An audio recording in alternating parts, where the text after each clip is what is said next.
So, Catholicism is the largest Christian denomination in the world, yet somehow I feel so religiously isolated in the area that I live. Nonetheless, it remains as a huge part of my life and my culture.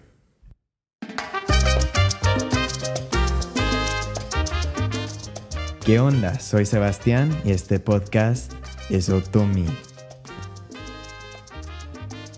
For all of my non-Spanish native speakers, this is Sebastian, and I'm a high school student in the Bay Area. I've got the facts and the opinions. Join me as we discuss topics of society, culture, identity, education, and life.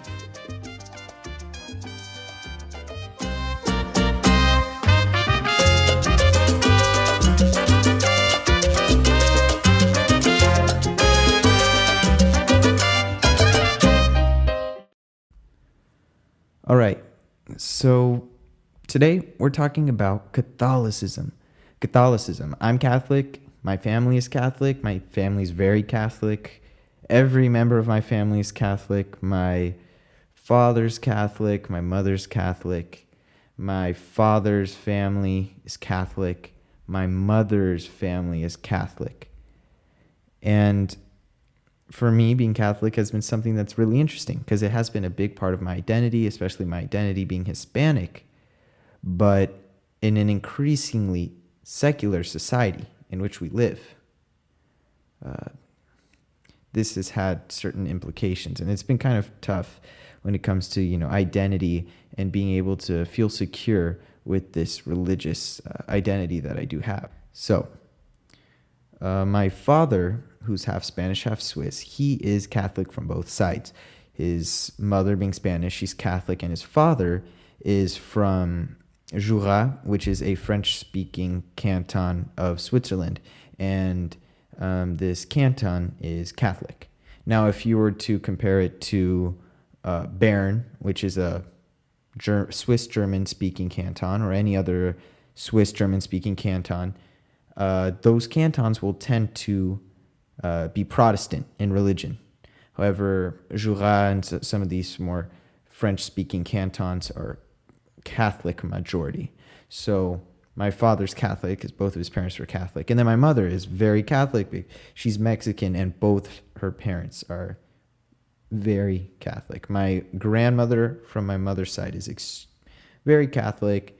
My grandfather's Catholic as well, but not as devout to the point that my grandmother is. I'm the only Catholic individual of my close friends, really. I know very few people who are Catholic other than me. I have, and my family. So I have friends of all religious backgrounds. I have friends who are Hindu, Protestant, Muslim, Jewish, all sorts. And usually when we're together, we avoid speaking of topics of religion just because we want to avoid any conflicts, right? But I've also learned a lot about the differences and similarities between our different religions because, of course, we're high schoolers. We're interested about things. Say we don't have that rigidity that a lot of adults have. So we're very open to learning about each other's religions. We sometimes ask questions. We don't really debate about things. We just want to learn about what we each believe because we're not here to convince each other that, oh, my belief is better than yours. We just want to learn more about each other. So I've learned that there are many similarities between Islam and Christianity, Judaism and Christianity, even similarities between the Protestantism and Catholicism, which, believe me, there are a lot more conflicts that I've seen come between Protestant Christians and Roman Catholics, just because there's fundamental disagreement between many Protestants and Catholics in ways that they really don't approve of each other. Now, that arose specifically from, the Protestant Reformation, and there were many conflicts against the Catholic Church, claims of corruption, And that led to the different denominations. You have Calvinism, Lutheranism, the Anglican Church, all these different new denominations that came about because of that Reformation period. Now, many friends that I have are also atheists. Yeah, they're atheists, and I'm completely respectful. This region that we live in has a large number of atheists. Large number. The Silicon Valley, large number of atheists. And I'm respectful of all their views, because I don't see them as invalid as any of my other Muslim and Jewish brothers. But interestingly enough, I'd say I've received the greatest amount of disrespect from these atheists with regards to my religion. I think this may happen to many other individuals who are of other religions as well, but I feel like a lot of the time these atheist individuals have felt very entitled to slamming down on my religion. My biggest issue with their arguments is that they point out very small things. Catholicism can't be just entirely summarized with a few concepts. There's so many different layers to it. But many of these people who try to discredit my own beliefs and my affiliation with the Catholic Church, they try to say that my beliefs are invalid for just a few reasons, but they really, I'm always just shocked that they feel so confident in what they're saying, as though they're entitled to saying that, oh, your religion is it's not worthy of respect. Because in the end, they actually aren't very well informed about the religion. They aren't. I would have more respect for an individual who does the research and then comes back with me telling me why something's invalid, rather than saying you shouldn't be religious, it's a waste of time, you could be doing better things with your life. And I'm saying, okay, first of all, you're not giving me actual valid reasons why I shouldn't be religious. Did you know that being religious is actually psychologically beneficial? People who are religious have been proven to live longer. It is something that reinforces my psyche and allows me to have greater mental health. And I appreciate being able to have this emotional connection with a divine presence in my life that gives me reinforcement and motivation, even when times are difficult. I've seen that this is just something that's so helpful and influential in my life. And I respect you as being an atheist. I'm not going to say you should be Catholic, or if you choose another religion, if you want to be Muslim, that I'm completely fine with that. But I just don't want you to disrespect my religion. You can disagree with my religion, you can disagree with my beliefs, but don't disrespect it, because it just doesn't make sense why you would do that. I'm not disrespecting you. Why should you disrespect me? So now back to me being Catholic and how it has been part of my Latino heritage and identity. So I have an extremely Catholic grandmother, as I said. She's my abuela, Perita, or I call her Nina because she's my madrina or godmother.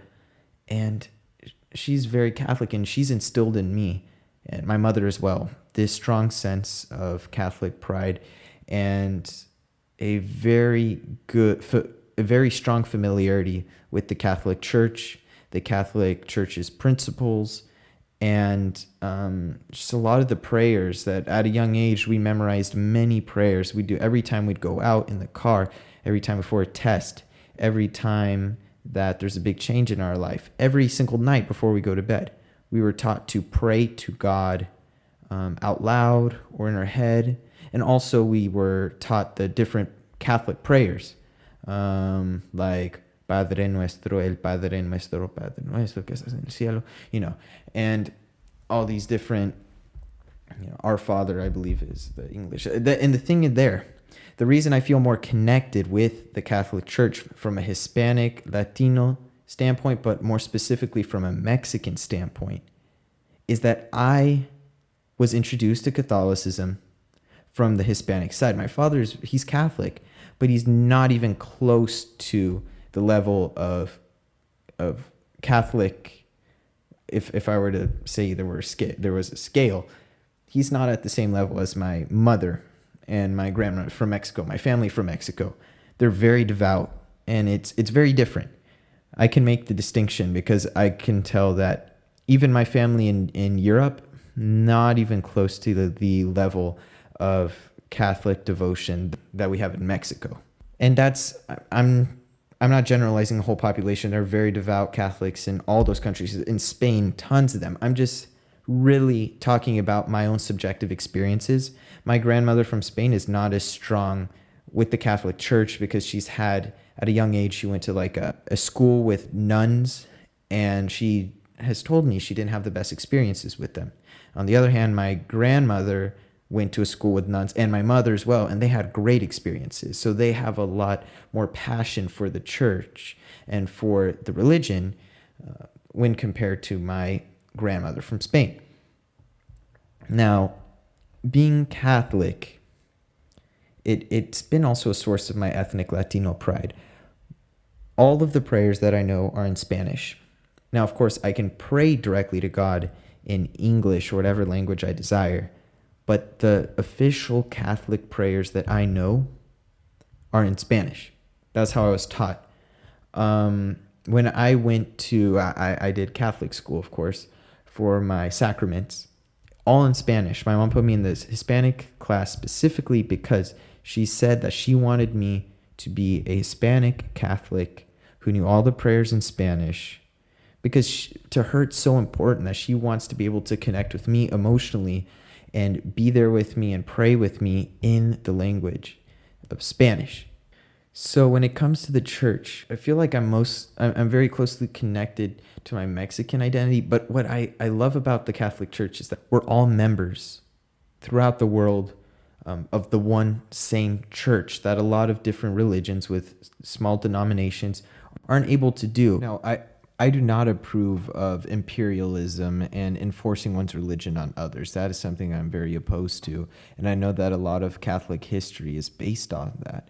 But at least in today's day and age, what I like about the church is that people from around the world can all be part of one organization and one community.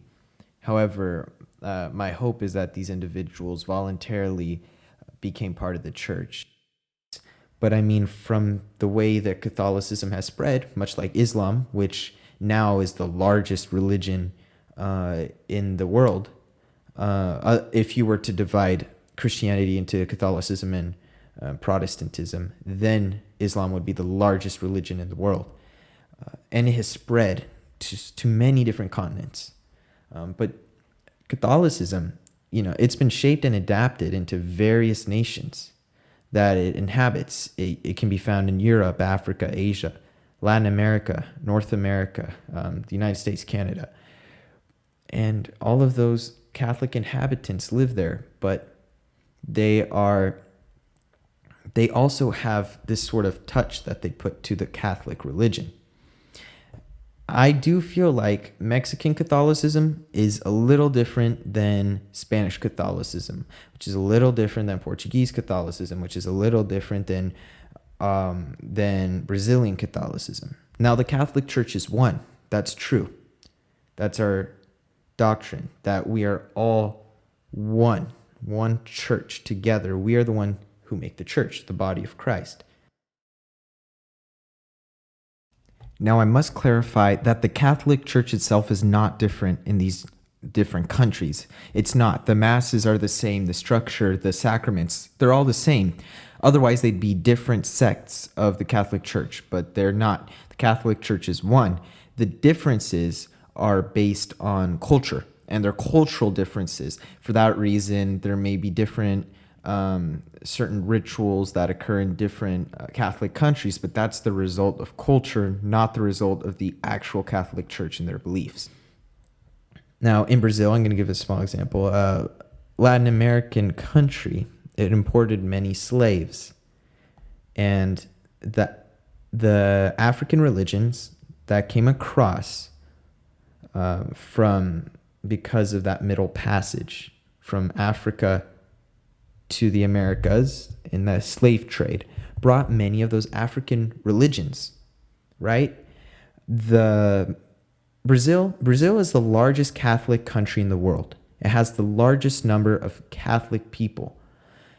And it has significant African influence. In the north of Brazil, a common greeting that is said is Saravá. Saravá it originates from African dialects and languages, and it's a greeting, and that is these factors, because again, if you heard my first episode, the Latin America is the true melting pot of cultures. Again, I said that the United States is a mosaic because each group stays within its own boundaries. But in Latin America, there was actual mixing. We have people with Caucasian features, with Afro-textured hair. Back to Brazil, and a lot of folk music and samba, bossa nova, you hear a lot of these references to Afro-Brazilian religions. One of them is called Candomblé of Brazil. Candomblé. And Candomblé is a Afro Brazilian religion that originates from the traditional Yoruba religion and Roman Catholicism. So this is somewhat of a Creole or a hybrid religion that results from the mix of Roman Catholicism with a certain distinct group that was introduced to the religion. Now, Catholics, at least when we're referring to Brazil as being the largest Catholic largest Catholic country in the world, they don't believe in these polytheistic religions because in a lot of these cultures, they believe in these deities called orishas. And the orishas, such as this one orisha who's called Shango, they are these African deities that are part of this polytheistic religion in that candomblé. And in the end, there has been a mix between Catholicism and those Yoruba religions, but Catholics do not believe in those polytheistic religions. It's more of a cultural aspect, but not a religious aspect, unless they're a direct affiliate of the candomblé religion. And for any of you who have taken AP French or just a French course at high school, a lot of what we learn is Haitian culture, all these different Francophone cultures and countries that are in the Americas. And they have the same influence of the mix between Catholicism, as France was Catholic, and these indigenous or African religions. And when they mix together, they often have these different Creole cultures and religions that are really a hybrid. You're probably asking, how does this relate to Mexico? Now, Mexico possesses its own Catholic form per se, but it's not a distinct or different religion as you see in the candomblé of Brazil. Mexico has had a large impact from native people, as well as African individuals. However, with Mexico being one of the largest mestizo countries in Latin America, in the world, there is just a very large indigenous impact on the Catholicism. As mestizaje, or that mixing, that racial mixing between Native Americans, Europeans, and Africans, even though to a lesser extent in Mexico than other Latin American countries, the religion mixed as well. That was just the truth. I've been reading this book right now on Los Mayas. It was given to me, my uncle, Neto, mi padrino, my godfather, Neto, he sent me this book by Jacques Soustelle, and he is a French anthropologist who I believe is now deceased. However, he wrote about the Otomíes. The Otomíes. He wrote about a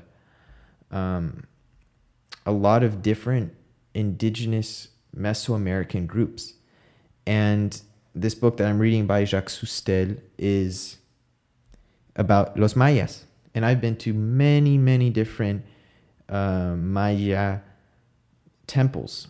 I've been to Chichen Itza, Palenque, all these different places that it's just amazing, really. I love seeing these indigenous roots because these are individuals who they're my ancestors, right? So I look at that and I say, say the Spanish hadn't come here, possibly I would be believing in a polytheistic religion right now. So the missionaries, the reason that there's this Catholic and indigenous religion mixing somewhat is due to the fact that many of the missionaries who came to Mexico from Spain had the intention of creating of having some sort of appeal to the indigenous groups. They wanted to find a way to convert them, and the best way to do it was to create some sort of way of connecting them personally, connecting these indigenous people personally to the Catholic religion.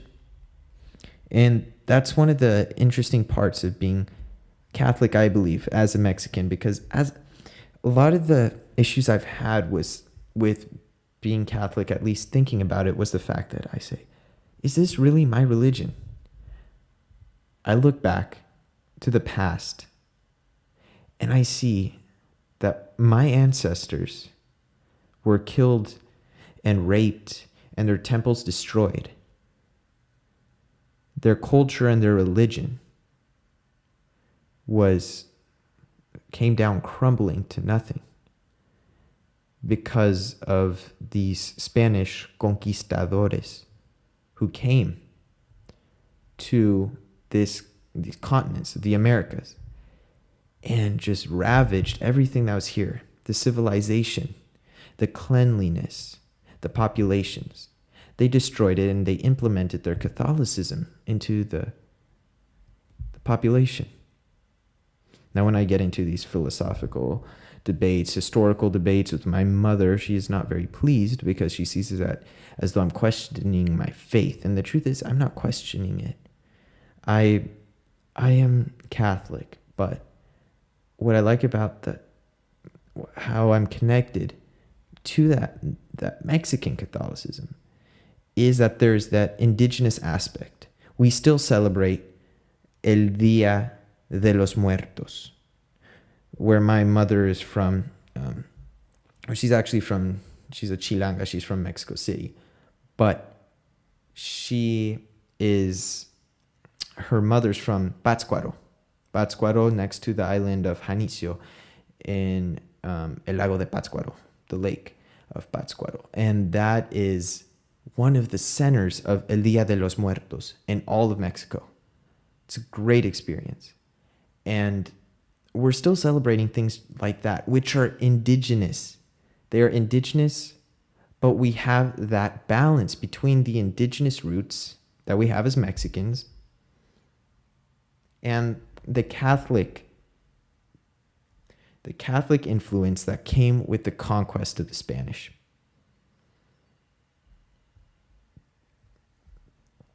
Now, another example is the story of La Virgen de Guadalupe. I bet that a lot of you have heard of this one. This is one that my mother always told me every single night before I went to bed, or she'd always tell me the story. But my confirmation name, the saint that I chose, was San Juan Diego. Now, in case some of you don't know, when you become confirmed, you confirm your faith to the Catholic Church, usually as a teenager or adult, after you're baptized as an infant. and then you are given your first communion. Of course, there's some individuals who convert to Catholicism, so they do not have the chance to be baptized as a child, but they do convert, and they have to go through the same sacraments. In case you don't know what the sacraments are, I learned them in Spanish. So the different sacraments are: 1, bautismo, or baptism; 2, the Eucharistia, or the Eucharist, the body of Christ, your communion, the first communion. Then we have la confirmación, which is that confirmation, you're confirming your faith. We have la confesión. Confesión is confession, reconciliation. You have to confess to that reconciliación. You have to do it to a priest. And that's one important part of that cleansing of your soul. That is part of being Catholic. Then you have number 5, la unción de los enfermos, or the anointing of the sick. 6, orden sagrado or sacerdotal, which are the holy orders. These ones usually apply to priests. And then the 7th, the other one is matrimonio, matrimony, marriage. So these are sacraments. They're like the essential pillars of Catholicism and Catholic ritual. Of course, like the 10 Commandments are another set of pillars, but this is what makes the Catholic Church distinct from other Catholic religions and monotheistic Abrahamic religions as well. Now, if you haven't heard of the story of San Juan Diego and the La Virgen de Guadalupe, I'm not going to get into detail, but basically, the San Juan Diego, he was an Aztec. He went by the name of, sorry if I butcher this, but Cuauhtémoc.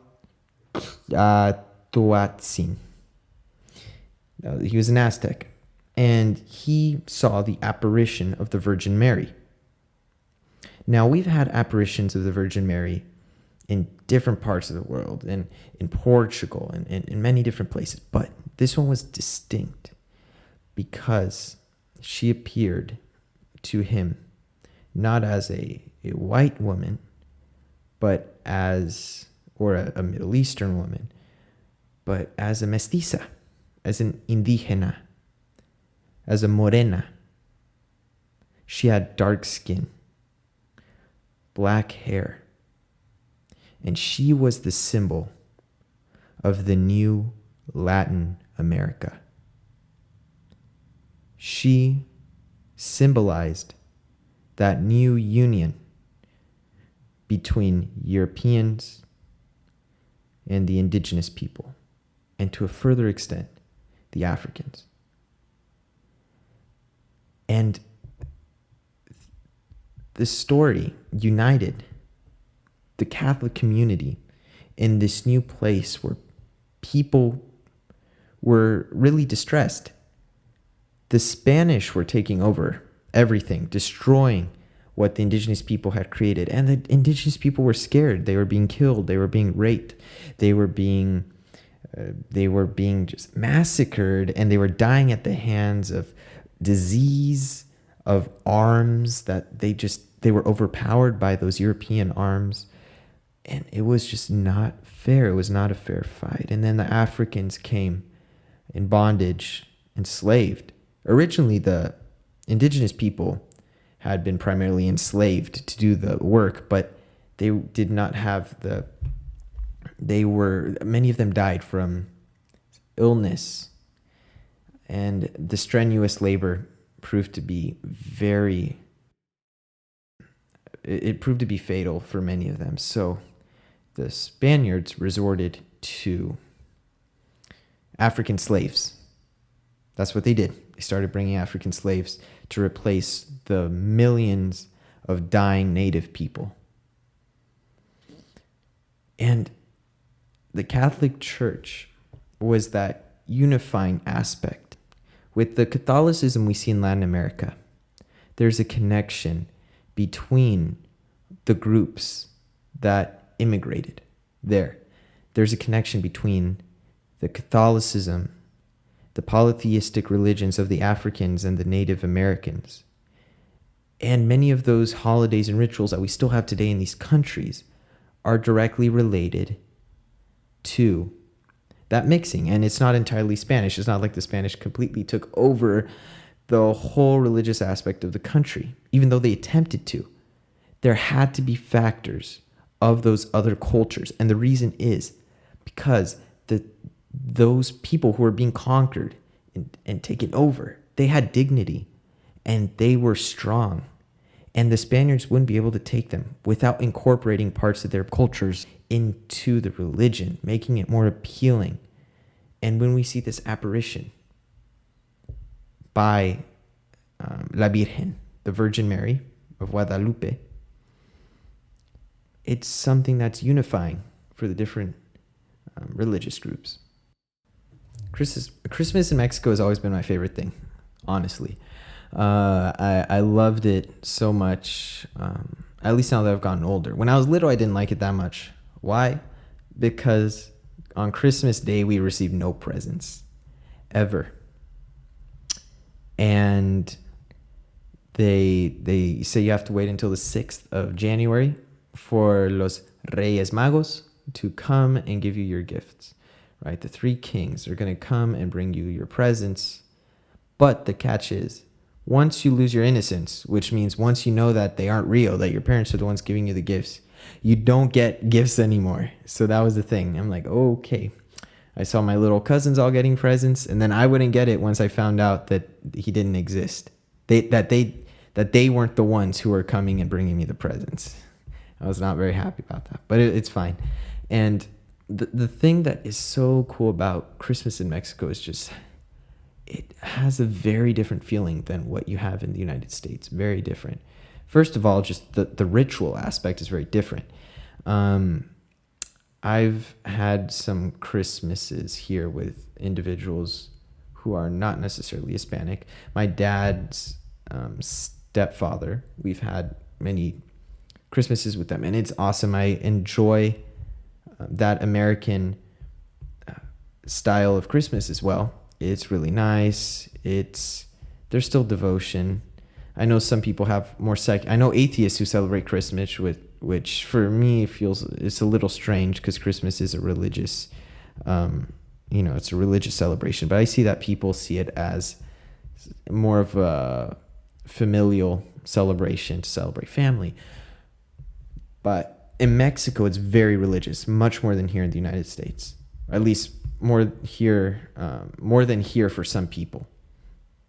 In Mexico, we celebrate, actually the biggest celebration occurs on Christmas Eve. On Christmas Eve, we have a big dinner where we eat turkey. In Mexico, we don't have Thanksgiving. I always was like, why are we eating turkey on Christmas? It's not Thanksgiving. They say, what? We don't even have Thanksgiving here. Turkey is for Christmas. We always eat turkey for Christmas, turkey is indigenous to the Americas. So there's another thing that is that factor of the indigenous factor in Latin American Catholicism or Mexican Catholicism. And I really enjoyed going to these Christmases in Mexico. We have pozole, we have all this really good Mexican food, literally the best food I could eat right before Christmas. Sorry, I almost said Halloween. Christmas in Mexico it's magical, just as it is here. But the thing is that in the United States, I feel like there's a large emphasis commercially on consumerism. And I don't feel it as much in Mexico, because in Mexico, a lot of people don't have enough money to afford expensive gifts. They get whatever they can, whatever will make their children happy. But a lot of the time, they can't pay for the most expensive thing. So this day of holy celebration becomes something of the most valuable part of it is that emotional connection to our family and also to God. Because the point of that Christmas is to feel that connection. The religion is a big part of my identity. And I just hope that other people don't directly attack it. And I know it's inherent that people are going to want to do that. But I implore you all to be respectful of other individuals' religious faiths, because it can not only be a factor of faith and emotional stability in their life, but it might also be a cultural thing that is just very important in their life. Because, yeah, I have a lot of very devout friends, and it's a very important part of many people's lives. And this COVID-19 thing has been tough. I haven't been able to go to Mass. That's just the truth. I haven't been able to go to Mass because I don't want to put myself or other people at risk. But, we all have to make changes.